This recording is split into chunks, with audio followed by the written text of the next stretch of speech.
Wizards of the Coast is offering the first chapter of Radiant Citadel for free. We're going to talk about what it's like to actually fight Vecna. I have 2 D&D tips today we're going to talk about. One is about whether or not you should reveal your NPC's archetype. The other one is about what a near perfect 10 D&D game looks like. And we're going to go over questions from patrons. I'm Mike Shea, your pal from Sly Flourish, here to talk about all things D&D. If you like this show, you can help me out by becoming a patron of Sly Flourish. Patrons of Sly Flourish get access to all kinds of exclusive material, exclusive access to Discord channels, and all different kinds of things. They also get to be part of the Patreon Q&A. You can find a link for becoming a patron in the show notes below. To the patrons of Sly Flourish, thank you so much. So Wizards of the Coast released on D&D Beyond a free chapter of the Radiant Citadel. I think it is still available. It's not going to be available forever. And it's pretty cool. So I was reading through it. It is all about what the Radiant... It's all about the main location for the Radiant Citadel, the hub around which all of these adventures are going to take place. Journey to the Radiant Citadel is a new book of a bunch of different adventures. I think it's like 14 adventures that go all the way up to 14th level. Independent adventures, but all surrounding this one central location called the Radiant Citadel. And the free chapter describes the entire Radiant Citadel. It offers the map of the location and descriptions of all of the places there. It talks about how the whole place works, talks about all of these different civilizations that have all kind of gotten together here. They all have representation. It is a very idealistic society. It's got all kinds of different things going on that make it a very utopian look at society. That different groups, there's certainly conflicts between different groups, but they all have to manage to deal with it or trade can break down. I think they said that any member of the core council can shut trade down for everybody. So you really have to work well together in order for the place to operate. Yeah, a collaboration of 27 great civilizations, right? So they're clearly trying to break away from a lot of fantasy tropes, particularly what is it called? The colonialist tropes of like, hey, we have one advanced society that's going to go and take all of this stuff from quote unquote less advanced societies. In this case, it is like, no, all of the societies are bringing their cultures under their purview to this one location. So yeah, really neat. I mean, again, it's really nice to get it for free, but I'm excited about this. I'm excited about this product. First of all, it's very, very fantastic, right? It is certainly high fantasy. And I dig that, right? I think it's well beyond just typical medieval European style. And it's nice because like if you want that, you got the Forgotten Realms, right? Forgotten Realms is your kind of traditional European style fantasy. But then over here, you've got like, hey, here's this crazy city that exists inside of the ethereal plane with a huge crystal in it and these weird entities and this council and it's and these ships, like these crystalline ships that take you to and from the host worlds, right, of these different places. And what I actually think, reading this and thinking about how it's going to operate, I think this will be a fantastic Adventurers League campaign. And I think the same way that Candlekeep Mysteries was a good Adventurers League thing. And the reason why is that it is built to be sort of single session adventures, I think, right? I don't know if every one of these adventures is intended to be done in like a 4-hour period. I think that because they are independent adventures that are all kind of built around one central theme, you still have this idea that you're in one place doing one thing, but that the adventures expand out in lots of different areas. And it's perfect for Adventurers League. I don't play a lot of Adventurers League these days because I'm just too busy, but my wife does. And she was talking about Candlekeep Mystery. So she played Candlekeep Mystery. She liked that a lot. She played in the Rime of the Frostmaiden adventures. And the problem with those is like they're often in 3 episodes. There's like 3 different sessions that you have to play. And if you only play 1 or 2 of them, you're going to miss the main arc, right? There was one where you're like hunting this big creature, right? And you don't fight the creature until the very end of the 3rd, which means if you only play the first 2, you never get to see it. She said the same thing happened when she played Strixhaven. She liked the environment of Strixhaven a lot. She thought that was a lot of fun. But it's like, if you miss any of them, there's all of these hooks that have to happen from one adventure to the other. And people don't run them. So like, you're going to miss out. If you miss one, if you didn't show up for one virtual weekend to play it, you're out of luck. Like, and there's a whole section of the adventure that goes away. It feels like with Radiant Citadel, because they're independent adventures, you're not going to miss anything if you don't play one, right? So I'm excited to see how this plays out for Adventurers League. I'm looking forward to seeing this adventure come out, or this book of adventures come out. It's exciting, and it was cool to be able to read the first chapter and see what this whole place is like and see how it operates. And I really dig it. Check it out. If it's still available, you might be able to pick it up on D&D Beyond and pick up this first chapter for free. If not, I'm sure on D&D Beyond you'll be able to pick up the whole book when it comes out, which I think is coming out in about 2 or 3 weeks. I think about 2 or 3 weeks where it's coming out. The last two D&D talk shows that I did, I talked about the Vecna stat block. I gave a critique of the stat block originally and kind of talked about how I felt about it. I felt like, I just don't think it's doing enough damage, right? And I talked about my fix, which is Flight of the Damned should, instead of doing 36 damage, should just drop people to 0. Because why not have it as hard as a Banshee, right? Banshee's CR4, this guy's CR26. Go ahead and give him a Banshee move. Give him the same move as Banshee. But I had a friend of mine who, his group, when they're experienced D&D players, they certainly know how to play. I know a bunch of them, and they ran the adventure, and they said it took forever. They said it was like an 8-hour adventure. They thought it was going to take 4 hours, and it ended up taking like 8 hours. And they said the final battle was like a 3-hour battle, and I think it was just against Vecna, and it was 5 20th level characters, and they TPK'd. So it feels like if you run Vecna right, Vecna can TPK a 20th level group, which is pretty good, right? And that was with base stats. So maybe I was wrong. It's quite possible I was wrong, and the Vecna stat block is just as strong as it needs to be. If you can TPK a group of 20th level characters, that should at least be a strong challenge for a 20th level group, depending on the group. And you can certainly like monkey around with other things, but I think that maybe maybe Vecna is as strong as he needs to be without having to make any modifications to it. So I thought that was interesting. They said that my friend Jerry, who talked about it, said that the big one was him teleporting and being able to get 80 hit points back, that they could just never do enough damage. And if you think about it, it makes sense. Like, you're going to spike a lot of damage up front, and if you can't get out that 270 hit points to beat him, then he's going to start every turn getting 80 hit points back. And if you don't even do 80 in a round, if you like doing some prep and he's zipping around, he's going to get more than 80 because he's going to be able to do it a couple of times over a couple of rounds. So I think he said it went like 7 or 8 rounds, right?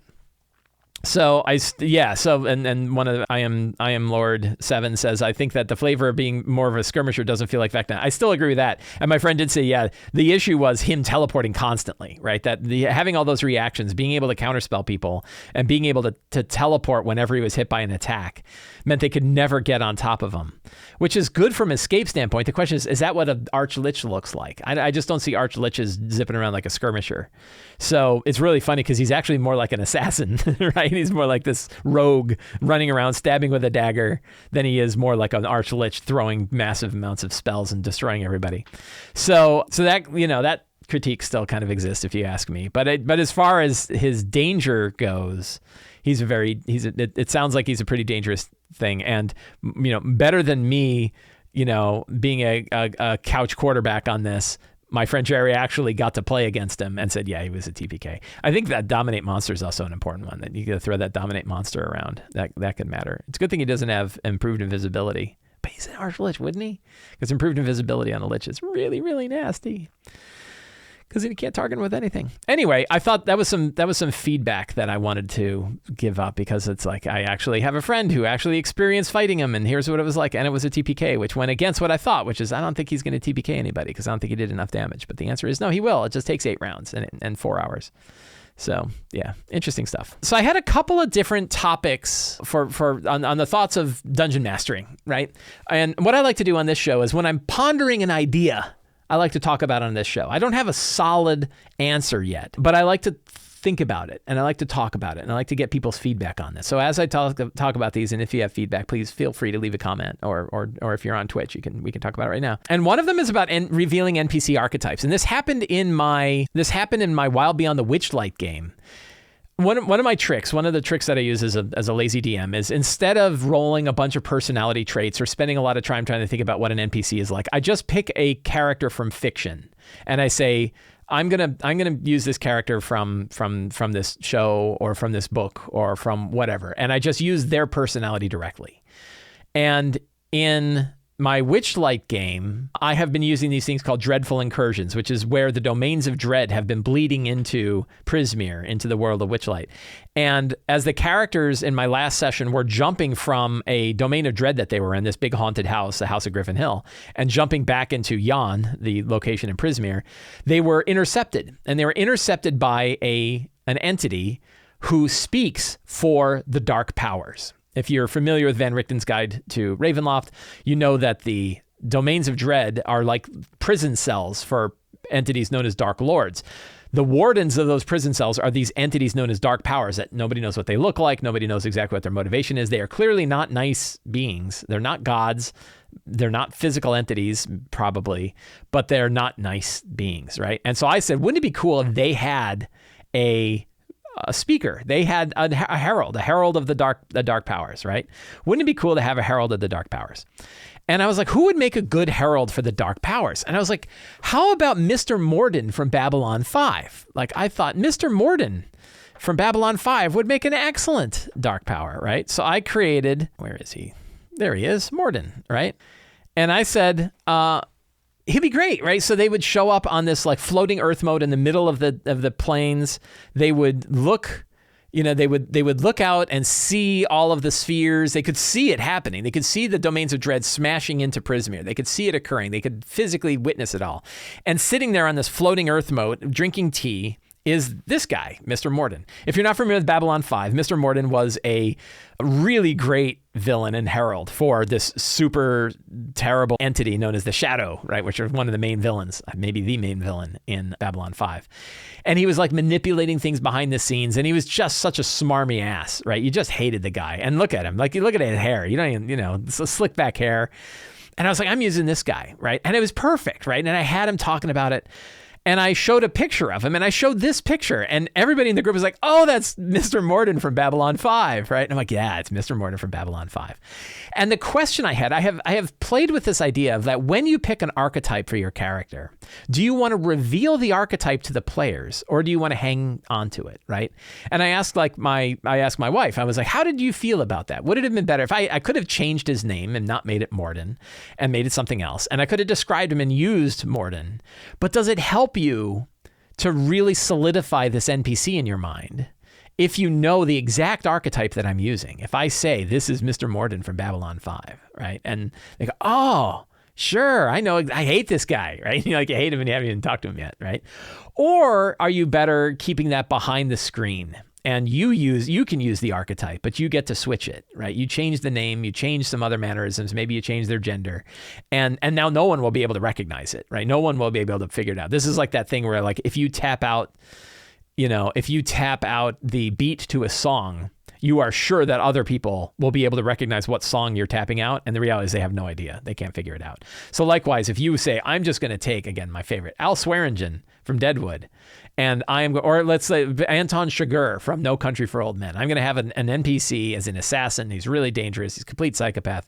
And I'm going to base him on Anton Chigurh from No Country for Old Men, but I'm going to make it a woman. And now I've got this really this woman who's walking around. She's very, she's a murderer. She, believes in chaos, No one would recognize, oh, that's Anton Chigurh, only it's a woman, right? Yeah, only I would know that, right?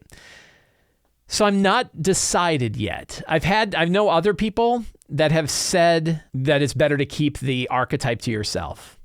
And I know, then some people said, no, it's kind of fun to just say, here's who they are, right? And I'm torn on it. I don't know yet. So I think what I would offer up is it's a fun experiment. Try it. Take some, this is one of these like small experiments that DMs can run. And I think running small experiments is a fantastic way to be a great DM. I think that just, for one NPC, try it out. Like pick an NPC and say, this is this guy. This is you go into an inn and here's this guy with this big handlebar mustache. He's like, oh, hello, friends. And he's exactly the dude from Lord of the Rings. He's the bartender from Prancing Pony in Lord of the Rings. And they go, oh yeah, with the hat. And the guy he's like afraid. Yeah, that guy, right? Is that dude. And then another one, do the same thing, only don't tell them, right? Say, pick another NPC and say, there's this shadowy guy in the corner. He's got his hood pulled up. She pulls back her hood, shows that she's a woman, and she's, looking at you and she's like, boy, you guys are, showing off everything that you shouldn't be showing off. And you don't say, oh, by the way, that's Strider, right? It's Strider, but it's a woman. You don't have to do that, right? You don't, do you show it or do you not? And I think it'd be fun. Do a sample, try both. Do a control group, right? Your control group and a test group. Your control group is you don't tell them. Your test group is you tell them. And do the players resonate more with the NPCs whose archetype you share compared to those with the archetype you don't? I bet you, I would expect it doesn't matter too much. I bet you it doesn't matter too much either way. I think you can in some cases you can do it. In some cases you don't have to do it. I actually, after all this talk and all this chatter, I bet it doesn't matter too much. But I'm curious. So if you've tried this, I would love to hear how it worked out. Do you share the archetypes of your NPCs in your game? If you do, what kind of reaction do you get? Have you ever tried some and not others? And do you find that they resonate more? Does it break them out of the immersion of the game if they know that you just stole a character from a whole other piece of fiction and threw it in there, right? Does that change how they think of the game? I don't know. So yeah, so I think that to me was kind of an interesting thought and an interesting experiment. And Morden in my game is now definitely a solid thing. He probably won't show up for a while, but he's definitely going to show up for a while. He's definitely going to show up again. Another thought occurred to me same game. So I was talking about it, and I like to query my wife. My wife plays in my Wednesday games, and I always like to hound her about like, hey, on a scale of 1 to 10, how much did you enjoy the game? And she's like, I hate it when you do that. I was like, I know. And she's like, at 7. I'm like, okay, 7's cool. So I was trying to think about like, what does a near perfect 10 D&D game look like? You know, like if we are, if we think about a game that we've played, that we've run, and we think about like, that was a near perfect 10. I go with near perfect 10 because a perfect 10, like everyone, you know, a lot of people are really hard on themselves and a lot of people are hard on everything around them. And I actually had a friend of mine who did it like a doctorate on this, that found that like with a Likert scale where you have like the 1 to 5 scale or the 0 to 5 scales on things, that for people to go to 4 to 5, it has to be exponentially better, right? That going from like 3 to 4, the amount of extra benefit that it has to have to go to 4 to 5 is exponential, right? Which means that like the difference between a 9 and a 10 in our D&D games is almost like more than twice as good. Right? Like it really has to be way better to get to a 10. So to me, the near perfect 10 is a better thing to aim for. It doesn't, perfect 10s are almost going to be impossible, but a near perfect 10, like how good, when it's really, really good, maybe not perfect, but really good session. What does that look like? Like, what are the things that you identify that make it a really good session? And I asked this on Twitter. I haven't done a deep analysis of all of the answers yet. I like to take the answers to Twitter and then do a big thing. But I did see a lot of common thoughts and a lot of common trends about what sort of makes a near perfect 10 D&D game. And then the question is, are those things serendipitous? Are they things you can plan for? How? And then the question that I ask is like, I think the answer is that a lot of times a near perfect 10 game has to have a lot of things that just happen right. And sometimes many of them you can't control, but you can still build an environment for a near perfect 10 game, right? You can still set the table right so that a near perfect 10 game can happen, right? And I think that's dissecting this question and thinking about the details of this can, I think, probably lead us to some practical advice on this. So like a few examples that people brought up are like the players are all engaged most of the time.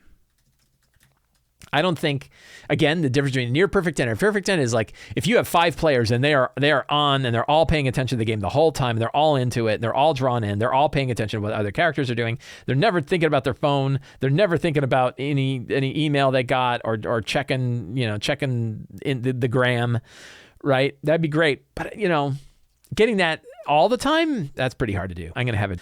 So I think that, having your players engaged with the game most of the time is one criteria of a near perfect game. You want players to be enjoying the game. Another one that a lot of people said is that everyone walks away excited about what happened and excited for what is going to happen, right? Right? Players when the game is over, they're excited about what happened. They thought it was awesome. They were really excited and they're eager to play again. I think that is a good sign of a near perfect game, right? If people walk away and they're like, well, I'm glad that's over, right? Or man, I'm tired, I want to go to bed. But I think when they're like, ooh, it ended at a good spot. And I think that's where you can do kind of cliffhangery endings, right? Like having ending in a situation where you're leaving stuff on the table, where you're not fully.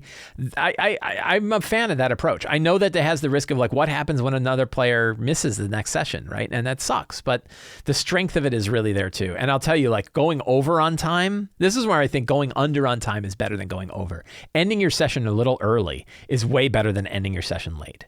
So if you find yourself, I'm going to offer thought. If you find yourself continually ending your sessions too late, try it the other way. Try ending early and see how people feel about it. But generally, I bet you people are gonna be more excited when you leave things on the table. Sunjammer says, if you get a no when you say, and that's where we leave it tonight. And I almost always do. I always get people going, oh, right. And I think that's really good. I think that's a strong sign. I think that the character in a near perfect 10 game, the characters have options, meaningful options, and the agency to make those choices. Right? I think that is a sign when you offer options to characters and they have multiple paths. Is that the sign of a perfect 10 game? It's a sign of a good game. I think probably the idea that they have agency, right? The characters have agency to make meaningful choices. I think that's stronger. That's better, right? And again, some of this I got from like reading tweets and talking to people about it. So it's not all just Mike Shea's big ideas. These ideas are things that I had seen, but I'm kind of articulating into pieces. So that's a big one. The other one is that every character had an opportunity to shine both mechanically and in the story. So during a session, was there a time where somebody really got to use the cool thing that they like to use from a mechanic standpoint? And was there an opportunity for them to have a meaningful interaction in the story, right? And that's tough to do, right? That's because, 5-6 players sometimes, like over a session, it's hard to do both of those, right? But I think that's really where, when we're doing like our prep, we can say like, what's a cool thing that this character likes to do, and how do I make sure they have the opportunity to do it? And what's something from their story that I can draw into the game? This is why we have review the characters as the number one thing the first step that we take when we do the steps from Return of the Lazy Dungeon Master is figuring that out. What else makes like a perfect 10 game? If you think back to games that you've either run or played in, particularly games you played in, I'm really interested in games that you played in that you really feel like were perfect games. I think pacing, right? The pacing of the game was spot on. Relaxed at the parts where it should be relaxed, and fast when it should be fast. I think that I think that's a good sign. When I think back to games, the game ended on time. That's a big one for me. Like if they go long, I'm like, how long is this game going to go? Yeah, see cool cinematic moments in combat and outside of it. The elements are surprising to everyone at the table. Yeah. I guess that's one when the game. That's a big one. When the game or the story and direction of the game goes in an interesting direction, no one could have predicted. This is going on continually in my Numenera game. I would say the game where we jump 14 months in the future was a near perfect 10 game. That was one of the most exciting RPG games I've ever run, right? And it was because crazy stuff happened. The same was true last week. I think last week was a near perfect 10 game because things happened. I just was almost literally laying out nuclear bombs and letting them see what they're going to do with them. They're going to hit them with a hammer, and they kind of did. So I think that definitely is a good one. When the story and the direction of the game, there are times I was trying to figure out how to articulate this, but there are times where like the sort of yes and improvisation of the game, going back and forth between the player and the DM and the players and back and forth, and the story was like moving in this direction that was fun and funny, and people were into it, and it wasn't like about mechanics or being in an advantageous situation. Nobody was frustrated with it, even though the hard things were happening. And it's hard to kind of describe what that's like when you really feel the flow of the improv, right? And it's only happened to me a few times. Like I do a lot of improv in my games, but those times where I feel like, wow, the improv is way better than anything that we could have come up with independently.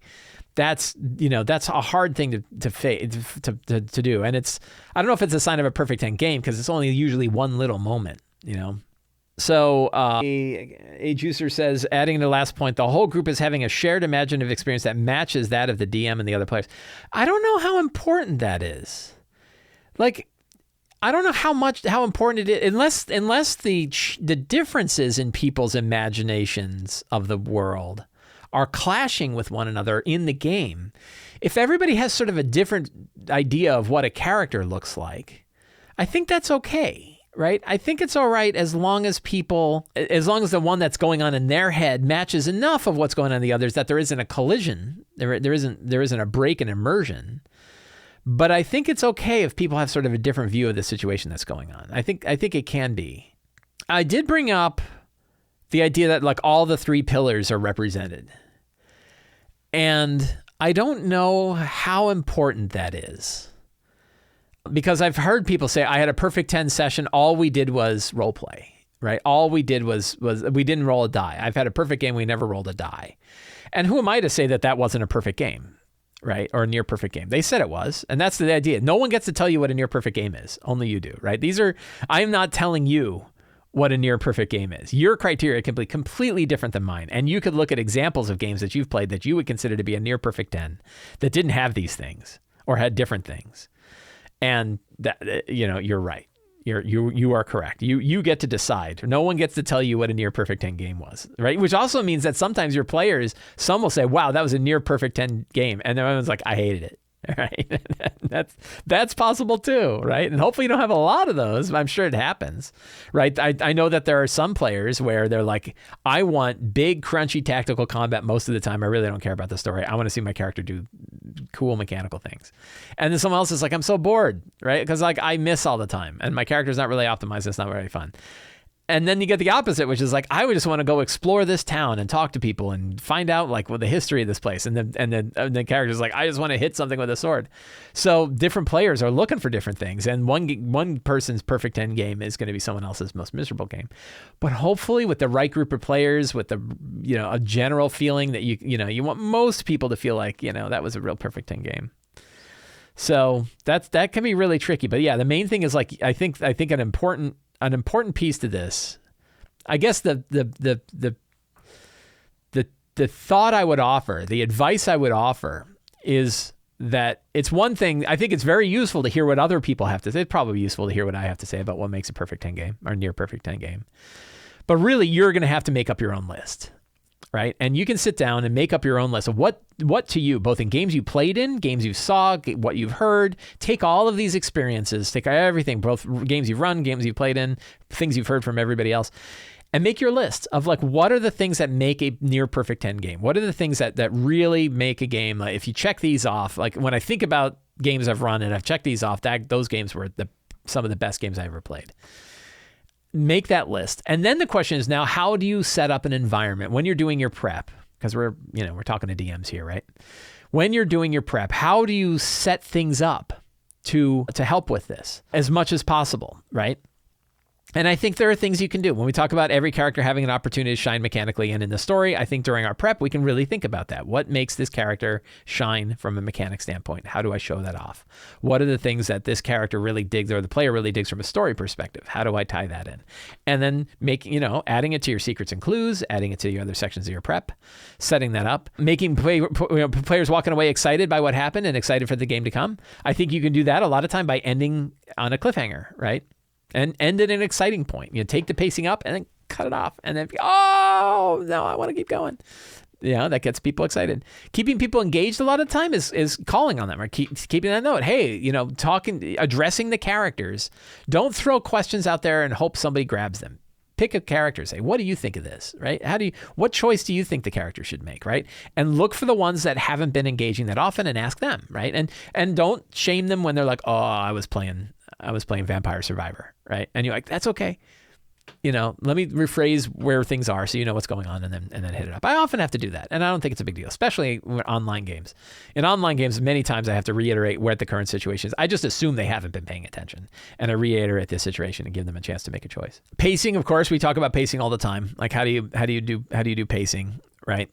And I think the idea of setting up situations, right? I harp on the same things because they seem to work really well for me. Setting up situations and letting the players navigate those situations is that really interesting thing about working with improv.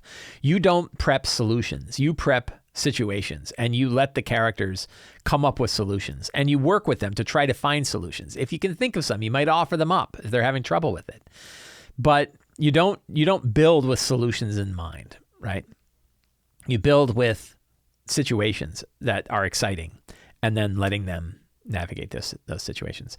So I think it is to me, it feels like a valuable exercise. It was sort of a different take on like what'd you think of the game? It was like, well, what in general, what makes our best games? What are the things that make the best one? And how do we kind of establish our prep around some of the things to not ensure that we always will have one, because you're not going to, right? You can't always be, the majority of your games are not going to be above average, right?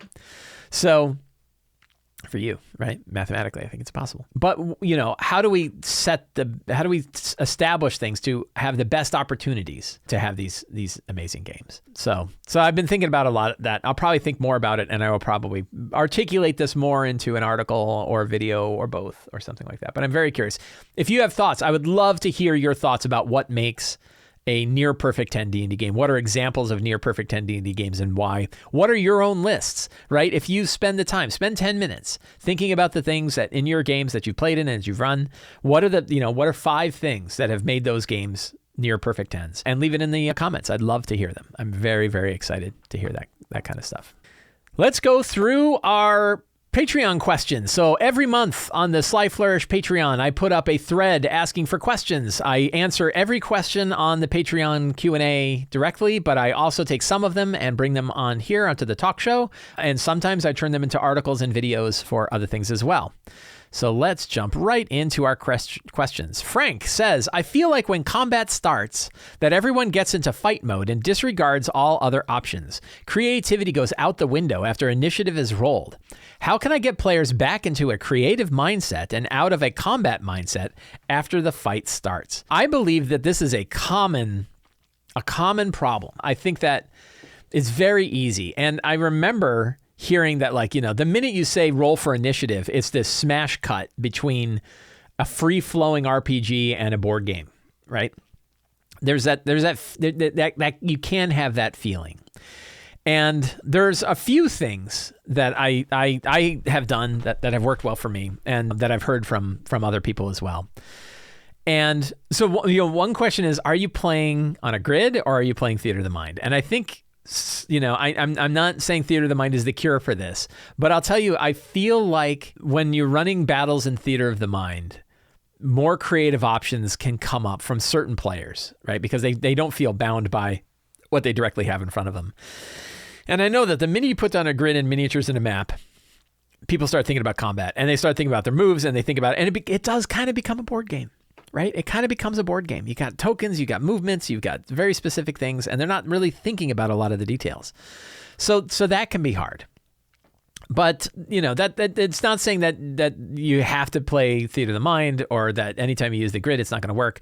But it's worth keeping that in mind. And it means that if you are playing on a grid and stuff like that, you need to do something else to break them outside of that grid, right? I have an article, it wasn't well loved, called Tyranny of the Grid. And it talks about how our imaginations disappear the minute we stick everything inside of tiny little boxes, right? I know. Don't yell at me.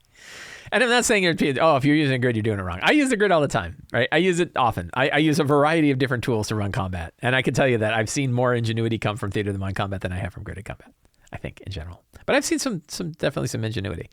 So some other things is that you can offer options, right? This is one of those where tell, don't show, right? If characters have options that are outside of their character sheet and they're like, why aren't they doing it? Tell them. Right? Tell them that they're there. By the way, there's a big chandelier swinging back and forth in the bar up above you, right?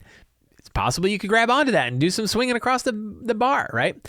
Tell them about the things that they might not recognize. Tell them about you notice that giant big pile of dried wood behind the goblins, right? Just asking to be set on fire. Describe the things that are there. You can also write down notable features. This is something that I picked up from Fate Accelerated and now Fate Condensed, which is kind of zones, right? That or features, they call them aspects in Fate. But basically, if you have a battle, instead of just having drawn terrain or whatever like that, you could actually say like, pit filled with razor sharp rocks, and you write it out on an index card, or you in your VTT, if you have a way of adding like a sticky note, like Owlbear Rodeo, you can put sticky notes in there, right? Write it out and say like, big pit with spike rots, and put it there so that they can see what these other features are. It's almost like, imagine having character abilities that were actually location abilities, so that your character sheet has like, I can do these 5 moves, but then you might have these other moves that are based on the location. Fate, that's what kind of Fate does, right? So write those down. What are those things? Tipping over big barrels of oil, or big canyons filled with spider webs. Whatever your terrain is, whatever feature of the battle is that matters and that can be used by them, that's outside of their character sheet, write it down and show it to them. That can be a big one. The other one is staying as much in the fiction of the world as you can in your descriptions and in your questions from the players, right? And then this breaks them out of their sheet. So if you say like, instead of saying like, the ogre is right here, it's going to attack you with a club. It rolls a plus 18 to hit, and it does 12 damage. Talk about what it's like. Say that the ogre roars, like he's stumbling around. He's not the most dexterous individual you've ever seen, right? And he comes swinging at you with his big spike club. He rolls a 14. It whirls over your head. You manage to duck right under it, and he sticks it in a nearby tree, and he's wiggling into that tree. He's like trying to tear it free, right? You can, what do you want to do, right? And then when they say something like, I am attack, or I rolled a 16 to hit, you say, oh, well, what were you doing before you get into mechanics? What are you doing? Well, I'm going to take my bow and I'm going to shoot it. I'm like, okay, you also notice, you want to shoot him with a bow. You notice there's a hornet's nest hanging over the top of that ogre, right? From that tree, right? And oh, yeah. And I'm like, just saying, right? Can I shoot it? Yeah, you can certainly try. In fact, it's probably easier hitting the hornet's nest than it is hitting the ogre. You're like, I want to roll. You hit it. The hornet's nest falls on his head. It sticks on his head. Hornets are stinging him in the face, and he's freaking out. You have advantage on the next attacks until the beginning of his next turn, right? So you can offer those things, and you can just ask them to describe their intentions. Like, what are you trying to do in the world? And then you might say like, well, what does that look like? And I'm a big fan of like describing killing blows. Like, what does it look like when you finish this guy off, or do you kill him, right? But other things, like if they're casting a spell, ask them what the spell looks like. What does your spirit guardians look like? What does your spiritual weapon look like? Remember your magic missiles? Do you have a particular take on magic missiles that make them look different? Yeah, they're all like screaming skulls. Ah, cool, right? Ask them to describe what it looks like in the world. And that starts to break them free. But I think the big ones are offering the options and telling them very explicitly that these options exist, making them almost like parts of their character sheet. I think that's a big one. I think that can help. So Frank, hopefully those are a few different options for you. Hopefully that helps. Sign-in T says, I introduced some NPCs in my last session, but I got lost in my notes and distracted. So I didn't roleplay them with the same personality and mannerisms that I had written down in my prep. If they make reappearances, would you recommend updating my notes and role-playing them the same way I had previously done in the game, so there's consistency for the players, or sticking with my initial notes on personality and mannerisms to help keep things straight in my own head? This I like this question because it hits on a bigger topic, which is that things aren't real until you've described them to the players. Right? All of our notes, all of our prep, all the stuff we do, all of our world building in our heads, everything that we do behind the screen isn't real. None of it exists until it hits the table, right? Until we've described it, until the players grabbed onto it. People's names, people's mannerisms, people's appearances, all that stuff is fuzzy. It's a great big ethereal world until the players render it. I like to think about this from like a computer gaming standpoint a little bit, right? That like if you're playing I'm playing Minecraft again, right? The new cave expansion is out for Minecraft, which means I'm playing Minecraft again. Minecraft doesn't build the world out ad infinitum. It only builds it out as far as you can see. And if it's blocked stuff, it's not showing the stuff that's underneath until you go down there to look at it, or at least nearby, right? The stuff that's outside of your field of view isn't real until it is. And then when it is, it's real, right? Once it's built, it's real. So The answer to your question is the real one is the one that you had role-played, not the one you had written down. And so now that you have role-played that character a certain way, it is almost certainly better to keep role-playing it the same way you had done at the game than it is to try to go back to your notes again. The notes change, right? All the stuff that's in our notes, all the stuff that's in our prep, all that can change. Ideally, we don't change it once it's hit the table. Once it's hit the table, we try to keep it consistent as where we are. So that answers your question specifically, but I think a bigger question is, I think recognizing, and I'm just offering my thought on it, right? But my thought, the world doesn't change. The things only become real when they land on the table. They're not real up to that point. Everything is malleable. Everything is flexible. Everything is ethereal goo, just big ethereal ghosty stuff until we bring it in front of the players, and then it renders, and then it becomes real. And then we want to, as much as possible, try to keep it consistent. Stephen W. says, I've come across many cool monsters or creatures with interesting stat blocks only to find out they are good because they are good or lawful aligned, and I probably don't have a reason to use that stat block against the party. How would you run good or lawful aligned monster creatures as enemies when your party isn't necessarily evil? So recall, just like we were saying that not every orc is a bad guy, right? And that orcs, we're looking a lot at humanoid NPCs and saying like, oh, we've said they're all bad, but clearly they don't. Every one of them, every goblin is a black-hearted little thief. I don't think so. Like, that's pretty problematic, right? And are like, oh, we're just gonna swathe this whole race as a bunch of black-hearted little thieves. And it's so much more interesting when goblins have a rich tapestry of different personality types, right? Different motivations and stuff like that. Look at Eberron, right? Eberron and the way Eberron handles races is so much better than like, how Forgotten Realms handled it, right? We could do the same thing the other direction, right? Which is not all metallic dragons are good, just like not all chromatic dragons are bad. I had a ancient red dragon who was a main quest NPC for the characters, right? Clouth, right? Clouth was a wonderful NPC for my characters. He was an ancient red dragon fighting an ancient blue dragon, right? And he was afraid of the ancient blue because of her power. He didn't want to face her. And so you can just as easily have a metallic dragon be evil. And there are ways you could say like, oh, it's a good creature, we're going to make it evil. So like if you're going to use like angels, right? Solars and divas and stuff like that. Well, the easy way there is they fall hard. And if you think about it, I think it actually makes sense that if you the more pure lawful good you are, the easier it is for you to fall, right? That if you don't have a lot of flexibility in your views, it's very easy to fall to the dark side. I think easier than if you have flexibility in your views. And a Solar does not have a lot of flexibility in its views. So, boy, I've run Dark Solars a lot. And Fallen Solars, Fallen Divas, those are very easy to do. Very easy to have if you really want a nasty creature, pick a Solar and say it is a fallen angel, right? It is an angel who made a choice and was cast out and is now, walking across the wastelands of hell, hunting down mortals with with arrows of slaying, right?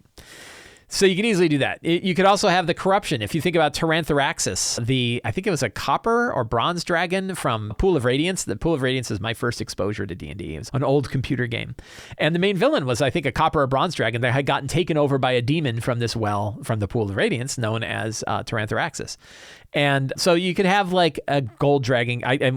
We did it in Fantastic Lairs. In Fantastic Lairs, I have an ancient gold dragon who was possessed by a shard of a spear. He was stabbed with an evil weapon, and the weapon broke in him, and it corrupted him, and now he is an evil dragon, right? So easy to do that kind of thing. But you also don't have to even do that. You could just say it's an evil gold dragon, right? This gold dragon, many gold dragons are nice people. This one is not. Right? And you don't have to explain it because people are different, right? And creatures are different. It's a little different when you got like good demons and devils and bad and bad angels, right? But generally speaking, you can certainly for like the metallic dragons, there's no reason a metallic dragon can't be a bad dragon, right? So Stephen, hope that answers your question. Devin says, when you try to do world building or give your players an interesting lore or story-based information, how do you present the information as just information and lore for now and not this is where you need to go and what you need to do? I've run homebrew and my players will sometimes interpret lore as information about history of the world as this is where we need to go next, despite my intention that it's more for world building or high in the sky information. The shorter version, too late for that, when you present information about tier 3, 4 BBEGs and your players to level 5, how do you indicate that they would simply die if they tried to confront that particular BBEG's big bad evil guy? So there's a couple things. One is you can tell them, right? Like tell, don't show, right? Players are only understanding half of what we're saying. And one of the things you can do is say, hey, by the way, the information you just received, you probably don't want to be acting on that right now. Your characters don't feel like you need to be acting on that right now, right? Just tell them, right? Just say that wasn't it. That's more history and lore, not something you have to deal with right now. You could do that. It's a little heavy-handed, right? But if you really are like, hey, this is a problem, then you can set that, just tell them that information isn't that useful, or isn't something they're intended to act on right now. The other one is there an actual action tied to it? Can they actually do anything with it, right? If they get, we heard about this nasty demon prince that's out there somewhere. Do they even know where he is? And the answer is like, no one knows where he is. And like, you feel like you don't have enough information to actually act on this right now is another good one. Like, do you know where he is? Do you know what you'd have to do to get there? Do you know how to defeat him? You could have like, behind the great obsidian door is the trapped demon, whatever. And they're like, let's go investigate, and let them. And they're like, yeah, you investigate the obsidian door. You're convinced that you don't have the materials you need to open the door, right? It is not a door that's able to open. You think that other artifacts have to be required in order to open the door. So not having an action, if they can't do anything with the information, it kind of doesn't matter if they feel like they should or not, because it's like they don't have enough information, and you're like, you don't have enough information to move on this. You do that orc cave, right, filled with the orcs of Grumsh, who are dicks, by the way. There's a nice orcs that live over there in that village, but there's mean orcs over here, and they're bad. They're bad people. Then you can make it clear that there are options to go in one direction.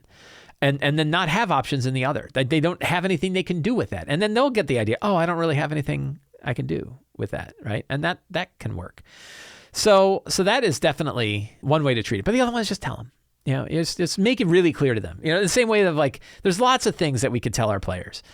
You are facing a legendary foe. Don't waste your spells on it, right? Like, don't let people waste save or suck spells on a legendary monster if it's legendary. Just say it's a legendary monster. Daniel Q says, I love the work you've done for MCDM. Thank you. I have very much enjoyed working with MCDM. I did a little work on Friday on some work I'm doing for MCDM. While we all wait for Flea Mortals, do you have any other third-party books that make monsters with a similar design? The MCDM monsters feel really unique and fun to run.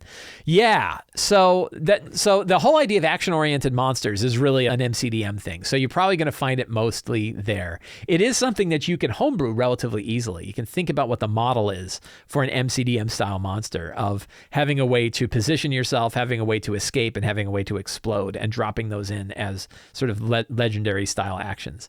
If you're looking for crunchier, more tactical monsters with other things you can do, check out the work of 2C Gaming.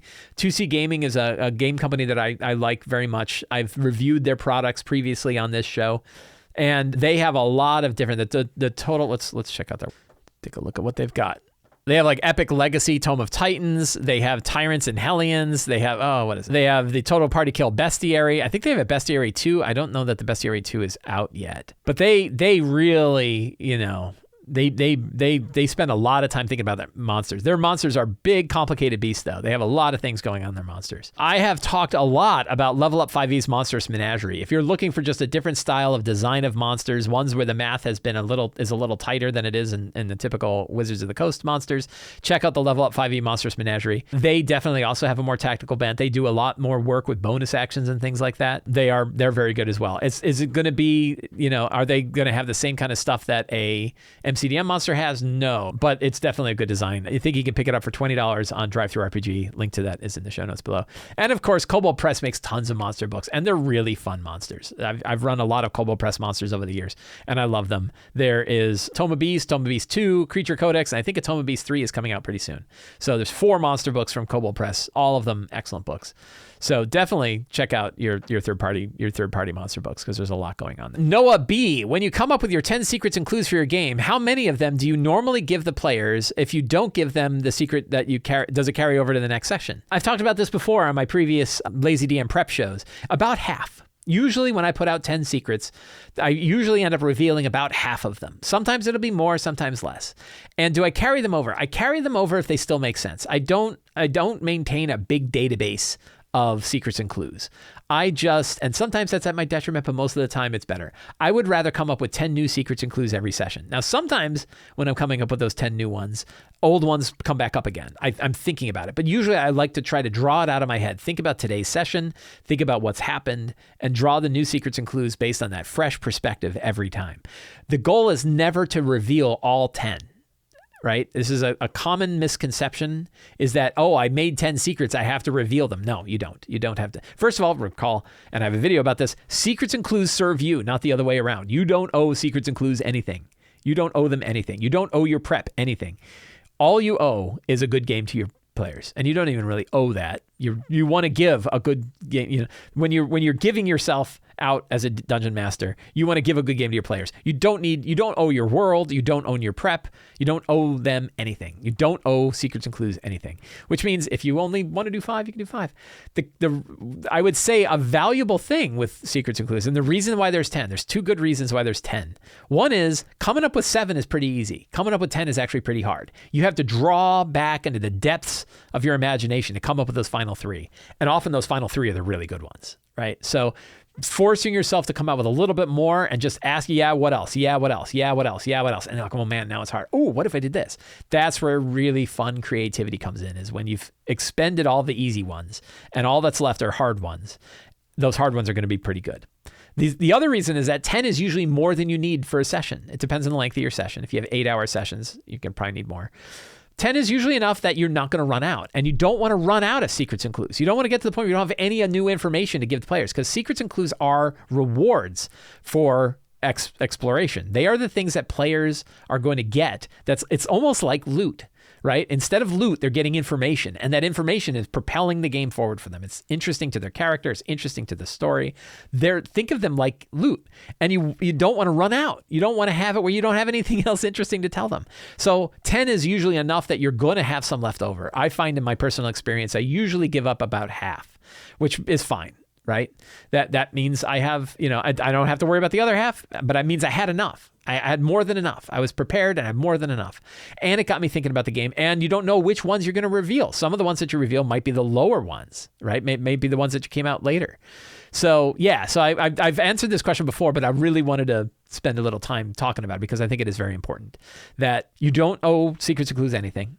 And 10 is a good number because it gives you enough that you probably won't run out during your game. You don't need to carry them over, and you certainly don't need to reveal all your secrets and clues, or you've failed, right? That's totally not true. They are a tool for you to use to help you prep for your game. That is it. And so you get to also decide, is 10 enough? Is 10 too many? Right? You get to change your mind, right? Like you get to decide if they're working, where they're working and how they're working for you.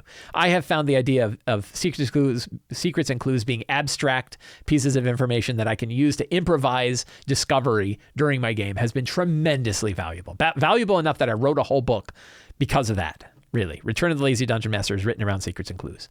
So Noah, thank you very much for that question.